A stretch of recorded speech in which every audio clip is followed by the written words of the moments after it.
Et au bout des expérimentations, au bout de 7 ans de faire le plus d'expérimentations possible et tout, Georg Mendel est arrivé à la conclusion que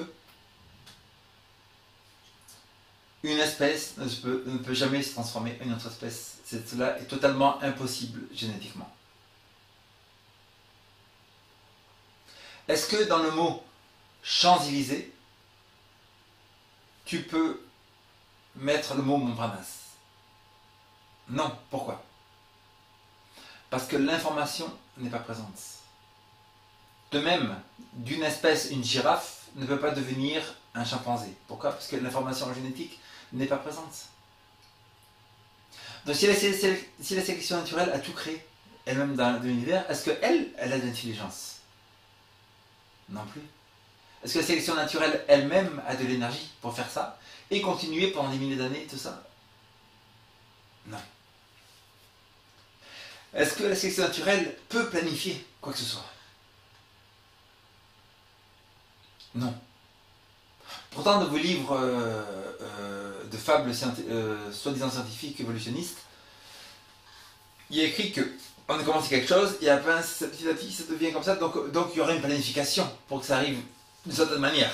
Les choses n'arrivent pas comme ça, sans planification, comme on a prouvé que ça n'existe pas. Un dessin, ça sort, mais même le hasard lui-même, le hasard existe, il n'y a aucun doute que le hasard existe. Mais même le hasard, est-ce qu'il est arrivé par hasard? C'est une bonne question. Est-ce que le hasard est arrivé par hasard? Le hasard lui-même n'est pas arrivé par hasard, mec. Le hasard, quelqu'un l'a créé aussi. La sélection naturelle, vous dites qu'elle crée, elle sélectionne tout, d'accord. Mais qui c'est qui a sélectionné la sélection naturelle qui sélectionne tout dans l'univers? Tu ne sais pas? Tu ne peux pas répondre à la question? Personne sur la Terre ne peut répondre à la question. Si personne sur la Terre ne peut répondre à la question, sortez cette fausse théorie des écoles jusqu'à ce que vous ayez les réponses à toutes ces questions. Dans la sélection naturelle, oui, donc elle ne peut pas planifier, elle ne peut pas tout ça, donc elle ne peut rien créer du tout. Sans planification, tout ça, on ne peut pas, sans cerveau, sans intelligence, rien ne peut créer, il n'y a aucune preuve du tout. Il n'y a aucune preuve qu'une tomate un jour se soit transformée en banane.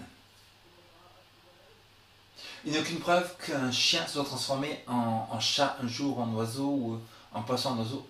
Il n'y a aucune preuve de ça. Darwin lui-même a dit, si dans 100 ans, on ne trouve pas un nombre incalculable de fossiles transitoires, vous pourrez jeter ma théorie. Donc cette sélection naturelle, c'est la base des choses, que c'est elle qui ferait tout. Mais on s'est rendu compte qu'elle n'a pas d'intelligence, elle n'a pas de cerveau, elle n'a pas de planification, elle n'a pas d'énergie. Donc elle ne peut rien faire du tout. Tout ce que la sélection naturelle fait, c'est que quelqu'un a inventé cette méthode, quelqu'un de divin, une intelligence supérieure, a inventé cette méthode pour que les humains puissent survivre. Imaginez que la sélection naturelle n'existe pas. Vous habitez en Afrique. Et vous déménagez en Europe. Et votre corps ne peut ni s'habituer à la nourriture, ni s'habituer au climat, ni s'habituer au changement d'attitude, ni quoi que ce soit. Que se passe-t-il? Vous allez mourir. Vous allez mourir totalement, là, je vous dis. C'est un peu vite de tout, là. C'est totalement mort, complètement, là. Disons que quelqu'un habite à Reykjavik, Björk, Reykjavik, en Islande. Et la personne, elle déménage, elle arrive au désert d'Arizona, un truc 40-45 degrés. La sélection naturelle n'existe pas, donc elle ne peut pas s'adapter. Qu'est-ce qui se passe-t-il? Elle meurt. Ça veut dire que si la sélection naturelle n'existait pas, personne n'aurait jamais existé. Ni un animal, ni quoi que ce soit, ni votre première cellule, là, elle est morte le premier jour, parce que déjà en sortant de la soupe tomate, pardon, la soupe au poireau, ah, c'était la soupe aux champignons, c'est ça. Quand cette cellule est sortie de la soupe aux champignons, en fait, elle est sortie de la soupe aux champignons, tout ça, et après, elle n'a pas pu s'adapter non plus, donc elle est morte. Pourtant, on est là. Mais néanmoins, ce genre de procédé n'a jamais existé. Il n'y a aucune preuve, il n'y a pas de photos, vidéos, tout ça. Que vous dites c'est la science. Non, c'est pas la science, c'est la religion. Saviez-vous ça? Donc vous venez de prouver, vous n'avez aucune preuve pour la sélection naturelle qui aurait tout fait, aucune preuve qu'il y ait des transitions entre les animaux qui seraient venus par étapes lentes et tout ça, par le hasard. C'est le hasard là, il ne peut ni planifier, ni penser, ni réfléchir, ni avoir d'énergie en lui-même, donc il ne peut pas faire toutes ces choses-là. Seulement un cerveau intelligent. Si une chaise, une table, tout ça requiert l'intelligente planification, combien plus l'univers entier? Et là on en était à... C'était déjà 19, mais là il y a beaucoup de choses intéressantes, importantes à dire encore. Oui, vous dites le mot science. Le mot science, oui, le mot science ne veut pas dire évolution du tout. Le mot science veut dire que vous dites, oui, nous c'est quelque chose qu'on peut savoir, c'est pas de la religion, c'est de la religion. Vous regardez dans la grande majorité des dictionnaires, ils disent définition religion, quelque chose que l'on croit sans l'avoir vu. Définition de la science, quelque chose que l'on peut tester, prouver, démontrer. Donc les seules choses scientifiques, c'est des choses qu'on peut tester, prouver, démontrer, sans aucun but, sans imagination. Avoir besoin d'imagination, comme les grands dessins des dessinateurs avec les hommes préhistoriques, c'est beaucoup d'imagination, il n'y a aucune preuve là-dessus. Donc sans imagination du tout. La science, c'est quelque chose de sûr, net, qu'on peut savoir. Par exemple, l'unité astronomique de la Terre au Soleil, est-ce que c'est de la science ou de l'évolution? C'est de la science. Pourquoi? Parce qu'on peut tester, prouver, démontrer. La vitesse de rotation de la Terre, est-ce que c'est la science ou l'évolution? C'est de la science. Pourquoi? Parce qu'on peut tester, prouver, démontrer. La perte de masse du Soleil, science ou évolution? Perte de masse du Soleil, c'est science. Pourquoi? Parce qu'on peut tester, prouver, démontrer. Mais quand on parle de millions d'années, science ou évolution? C'est religion. On parle dans la religion parce qu'il n'y a aucune preuve. Le carbone 14 ne marche pas du tout. 80% de carbone 14 ne marche pas, des fois. Dans les livres scientifiques, ils disent que pour que le carbone 14 marche, il faudrait que toutes les matières au début auraient été constantes. Que tout le carbone au début aurait été du carbone 14 aurait été du carbone 12 au début. Et que tout le champ électromagnétique sur la Terre aurait été constant. Ce n'est pas le cas du tout, parce que le champ électromagnétique change tout le temps. On n'a aucune valeur du tout sur ce truc, on ne peut pas savoir du tout la date de l'univers. C'est comme si... il faut que je garde le point là, moi j'oublie très vite. On voit une voiture à Paris, ici 06, qui roule à 30 km/h. Vous faites une calculation, vous vous dire peut-être qu'elle est partie de Nice il y a 3 jours. Et ça, c'est ce que disent les évolutionnistes. Mais est-ce que vous savez que la voiture s'est arrêtée en cours de chemin? Non. Est-ce que vous savez que cette voiture a toujours roulé à la même vitesse? Non. Est-ce que vous savez si cette voiture a accéléré pendant le bout de chemin? Non. Est-ce que vous savez que si cette voiture est rentrée dans un train pour aller plus vite? Non. Donc l'univers, vous ne savez pas. Tout ce qu'on sait, c'est que l'univers est en train de s'épandre. On ne sait pas si c'est accéléré, ralenti, si elle a commencé d'un point déjà... C'est supposé que l'univers a commencé d'un point comme ça. Qui dit que l'univers n'a pas commencé déjà étendu? Et a commencé à s'étendre de cette partie-là. Donc c'est totalement de la religion. Vous êtes dans une religion. Vous essayez de dire que c'est du sécularisme, c'est une religion évolutionniste, parce qu'il n'y a pas de preuve. Vous ne pouvez pas prouver, donc c'est religion. Transition d'espèce à espèce. Vous pouvez prouver? Non. Si vous pouvez prouver, donc je veux que dans un champ en France, vous aligniez tous les fossiles qui vont du poisson à l'oiseau.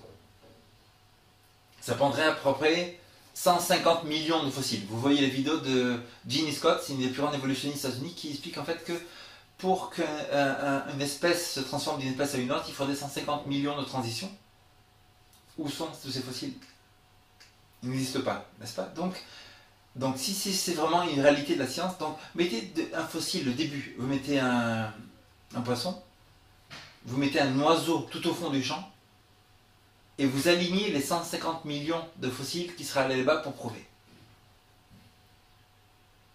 Dire qu'il y a un fossile par ici, Archaeopteryx, ou machin, un là, non, la plupart de ces fossiles, 2-3 fossiles comme ça, c'est des fraudes.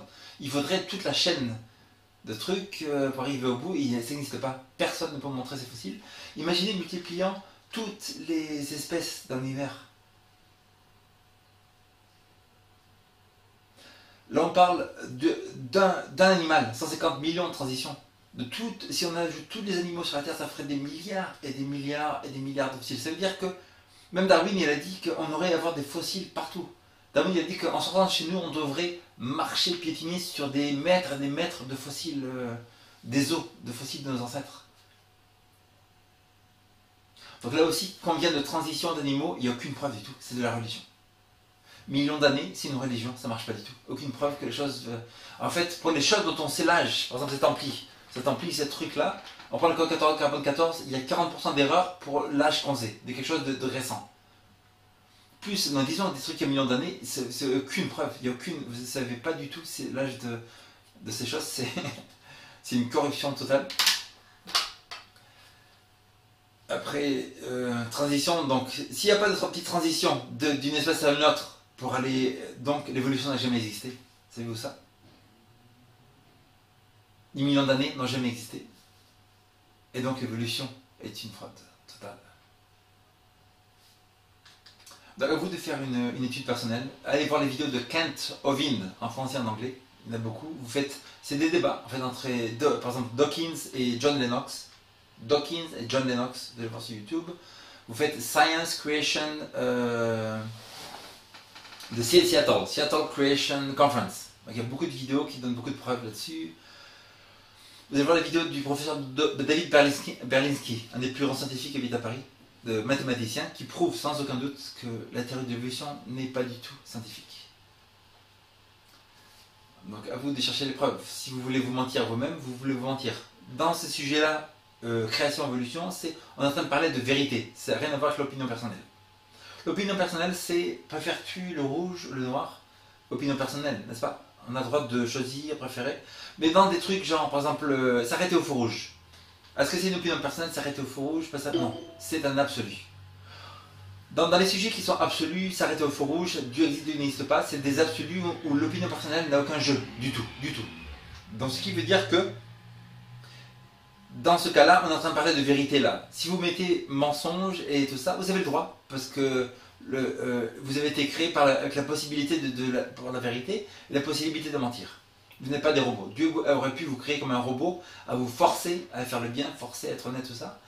Mais vous n'êtes pas un robot et donc vous avez la possibilité de mentir et la possibilité de faire le bien, vous avez le choix. Maintenant, si vous avez peur d'affronter la Bible, c'est un truc un peu rare, tout ça, un peu étrange, tout ça, et vous préférez mentir, machin, vous faites ce que vous voulez, mais comme je vous ai dit, que vous croyez ou pas, un jugement arrive, la fin du monde arrive, et vraiment un enfer et un paradis à choisir. À vous de choisir.